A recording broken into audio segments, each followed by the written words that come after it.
Hello দর্শক, welcome to my channel. আজ বানাবো গ্রেট ফুডের দারুণ এক রেসিপি আলু কাবলি। যাদের এই নামটি পরিচিত তারা তো সবাই জানেন, আর যারা জানেন না তাদের জন্য দারুণ এক রেসিপি। নামটির মতন খাবারটি কিন্তু ভাই এত কঠিন না, বানানো একেবারেই সহজ, ঝামেলা নেই বললেই চলে। চেষ্টা করেছি সেই স্বাদ সেই রেসিপি অক্ষুণ্ণ রেখে আপনাদের সামনে প্রেজেন্ট করতে। রেসিপিটি ভালো লাগলে সবার সাথে শেয়ার করবেন, চ্যানেলটি সাবস্ক্রাইব করবেন। চলুন শুরু করা যায়। এখানে আমি পুরোপুরি 1 কাপ সেদ্ধ আলু নিয়ে নিচ্ছি।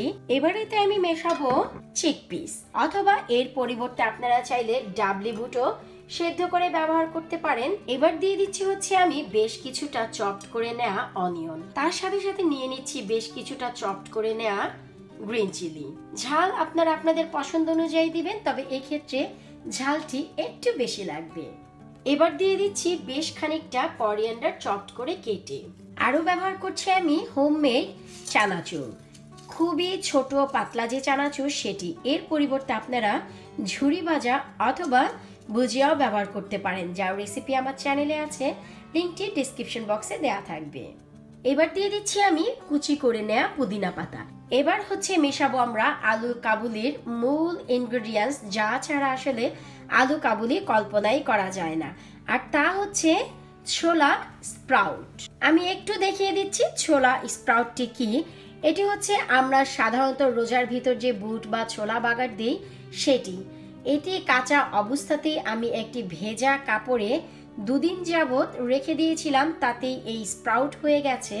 কারণ এই রেসিপির জন্য এই ছোলা স্প্রাউট মোস্ট ইম্পর্টেন্ট। এবারেতে দিয়ে দিচ্ছি আমি 1/2 টিস্পুন পরিমাণ সল্ট, ব্যবহার করব 1/2 টিস্পুন পরিমাণ চাট মশলা। এর পরিবর্তে আপনারা চাইলে চটপটির মশলা ব্যবহার করতে পারেন, তবে চাট মশলায় ফ্লেভারটি অসাধারণ আসবে।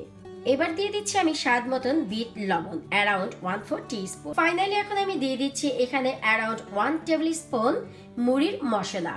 আর সম্পূর্ণ হোমমেড এর একটি ভিডিও অলরেডি আমার চ্যানেলে আছে, লিংকটি ভিডিওর নিচে দেওয়া থাকবে, সেখান থেকে প্লিজ দেখে নেবেন। এবার কোনো স্পুন নয়, হাতের সাহায্যে খুবই ভালো করে সব একসাথে মিশিয়ে নিতে হবে।